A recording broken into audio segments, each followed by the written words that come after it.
അതിലേക്ക് നല്ല RKG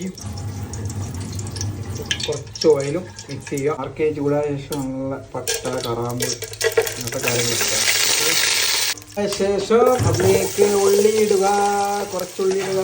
okay, മുത്തുപൊടികള് ആവശ്യത്തിനുള്ള ഉപ്പിടുക. അങ്ങനെ അതിലേക്ക് വെള്ളം ഇതാ ഒഴിച്ചു കേൾക്കുന്നു. മുത്തുപൊടികളെ നമ്മൾ 2 കപ്പ് അരിയാണ് എടുത്തത്. 3 കപ്പ് വെള്ളം ഒഴിച്ചു കൊടുത്തു. അതായത് 1:1.5 എന്നുള്ള രൂപത്തിൽ. അങ്ങനെ വെള്ളം നല്ല വെട്ടിത്തിളച്ച ശേഷം അതിലേക്ക് അരി, പൊട്ട് അരി. ഓക്കെ, അതിലേക്ക് അരി ഇടുക.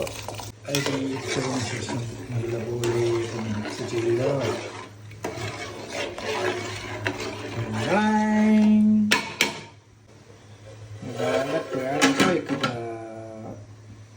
നല്ലോണം തിളച്ച് ഈ പരുവമായി കഴിഞ്ഞാൽ സ്റ്റൗ കുറച്ച് വെക്കുക മക്കളെ. ഈ സ്റ്റൗവിൻ്റെ തീ കുറച്ച് വെക്കുക.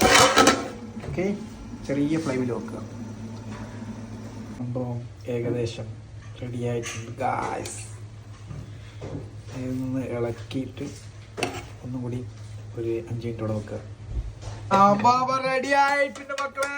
നെയ്ച്ചോറുണ്ടാക്കി നല്ല മുജീബിൻ്റെ. ഇതിൻ്റെ പേരെന്താ മുജീബ? എന്തോ പറഞ്ഞിക്കല്ലോ, എന്തോ മുജീബ് പേര് പറയടാ. ഇതിൻ്റെ പേരെന്നാ? നെയ്ച്ചോറിൻ്റെ കൂടെ ബീഫ്.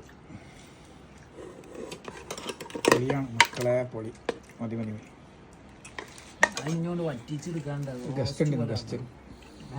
ഇതൊരു ഗസ്റ്റ് ഉണ്ട് നമ്മളെ റിൻഷാദ്.